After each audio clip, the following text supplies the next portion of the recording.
Hello and welcome back. Today I want to do part of my September wrap-up. Today I'm going to be covering mysteries, thrillers, and horror. Honestly, this month was a bit of a mixed bag, but let's get into the books. Starting with mysteries and thrillers, I read The Visitors by Catherine Burns, which I received from Simon Schuster Canada. Honestly, I would describe this book as more of a piece of dark fiction just because of the way it's written. And this book is all about an older woman who lives with her brother, and her brother has this mysterious, suspicious habit of bringing home women to live in their basement. If that sounds suspicious, you're absolutely right that this book is exactly what it sounds like from the premise. You know that the brother is up to no good. There's something very dark going on in this home. And that's why I wouldn't call it a mystery, because you know from the first page what is happening, and it's very much more about the characters watching things unravel. I did a separate review of this, and you can watch that if you want to hear my longer thoughts on it. But the short is that I somewhat enjoyed it, but it failed to create any suspense. And if it's not going to be a mystery, then I want tension. I want a lot of unease. Given the premise, I expect the book to be a lot darker than it was. There was one scene that actually did get quite dark, but otherwise the book felt very light. It's the kind of book I would recommend to a book club. I think there's a lot of good conversations around it, but I was admittedly pretty disappointed with it. I do think there's an audience for it. Unfortunately, I'm just not one of those readers. I also read The Deep Dark Descending by Alan Eskens, which I requested from 7th Street Books. As you may know, I consider Alan Eskens to be one of my favorite authors. I think he's one of the most talented crime fiction writers out there today. And so when I heard that he had a new book coming out this month, I had to request a copy, and I really enjoyed it. This book I would describe as a thriller, not a psychological thriller, but a straight up action-packed adventure. This is about a cop who discovers that his wife was not killed by accident, but actually murdered, and he goes on a bit of a rampage to track down her killer and seek his revenge. It's very much that classic cop gone rogue story, but with everything Alan Eskens does, he just does it so well. It's so fast-paced, it's very atmospheric, it's perfect to read in the colder months because it's set near the Canadian border, and I just flew through it. I would recommend that one. I thought it was a lot of fun. I have done a full separate review on that, so you can definitely go check it out. But if you're just going to watch this video, you can say that I give it a thumbs up. I thought it was just a really great read, and honestly, I recommend reading everything that he's written because, again, I just think he is a fantastic crime writer, and I would love to see more people picking up his books. Next up, I read Among the Wicked by Linda Castillo, which is book 8 in the Kate Burkholder mystery series, which I've been reading forever and I'm almost caught up. I promise you will stop hearing about these books soon. But all these books involve the chief of police in a small town where there is an Amish community. This book had a really unique premise because in this one, the main detective, Kate, goes undercover to another Amish community in order to find out what's going on. There seems to be something sinister happening, and the police of this other community ask her to help out because of her background and experience working with the Amish people.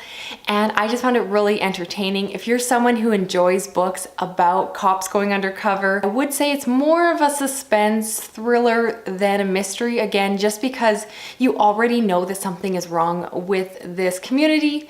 So the mystery aspect honestly is pretty straightforward, but it's more about going along for the ride, and Castillo always does throw in some good twists and turns. I really enjoyed this one. There wasn't as much personal side plot in this one, which I'm fine with because I'm never all about the romance, so that was fine with me. This would probably be one of my favorites in the series, just for entertainment value alone. I just thought it was really, really fun. Next, I read Ragdoll by Daniel Cole, which is all about a detective who needs to track down a killer when a body is found that is not actually just one body, but rather the body of 6 different dead people who were sewn together. Given that synopsis, I was so intrigued to pick it up. You know I love body horror. I love those dark and grisly and gruesome aspects, and they definitely existed within this book. I originally thought this book would be more of a thriller, but honestly it did read more like a traditional mystery where there is a detective going around looking for clues and trying to solve the whodunit, but it does get pretty exciting towards the end and really does ramp up. I would say that the main detective is relatively a standard down on your luck tough guy and wasn't a particularly memorable character, but I was surprised, given how dark this book is, that the book was also pretty humorous. The main detective, Wolf, is constantly making wisecracks, and it was actually pretty funny to read. However, this is the kind of mystery that I think gives mysteries a bad name, that it just felt very average to me. It wasn't bad, it was okay. And I think this is why more people don't tend to read mysteries, is that it was just average and unfortunately a little bit forgettable by the end. Now, switching gears to horror, I read 2 this month. First being the Doll Collection, which is an anthology edited by Ellen Datlow. And as you can probably guess, this is all about dolls. The editor did make the choice to exclude any evil doll stories from the collection, which is my only real complaint with the collection as a whole, is that I really like evil doll stories. Yes, it's a really overdone trope, but I personally like it, so I would have really enjoyed some evil doll stories in this collection. I thought that the authors were very creative at working around that trope and finding different ways to make dolls very creepy without going straight for the evil doll taking over the world type angle. And I liked it so much, I did include it in my horror recommendations video that came up recently. And as always with these kind of books, you're going to enjoy some stories more than others, but as a whole, I thought it was very strong and I do recommend it. Particularly, my favorite in the collection was the one by Shauna McGuire, all about a doll maker. The details in the book were just fantastic, and I thought she did a really creative job, and I thought her writing was really strong, so I do recommend that one. I am just over the moon in love with short stories when it comes to horror lately. It's my favorite way to consume the genre, so I'm definitely going to keep reading more collections as the months go on. I also read a book called Suffer the Children by DiLouie, which is an apocalyptic novel about a world where all the children are mysteriously killed by some sort of virus all across the globe, and then as the story progresses, they are then brought back to life, but they are not quite themselves, but rather blood-seeking, thirsty vampire children. I was really excited by that synopsis because I love when horror includes creepy children. However, I would actually say that this book is more about the horrific things that parents will do in order to protect their children, in order to keep them alive. And the children themselves in this story were not as creepy as you would expect given that synopsis.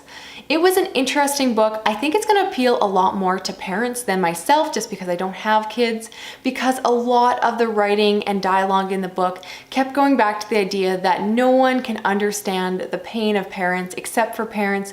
No one can understand their loss and the lengths they'll go to in order to protect their children. It was such a prevalent theme in the book that I felt a little bit left out as someone without children, but I do think there is a really good audience for this book. As well, it does go really over the top. The author really pushes the envelope, and at times I felt like it was a bit too much, a bit larger than life, and I would have liked it a little bit more scaled back. So it wasn't what I expected, which definitely affected my rating, but if you are interested in picking it up, I still would recommend it if that sounds like the kind of thing you would enjoy reading about. So that's it for this video. As always, let me know if you've read any of the books I mentioned here today, or if you're planning on picking up something based off of my recommendation. I hope you all are having a really good day, and I will talk to you again soon. Thanks, goodbye.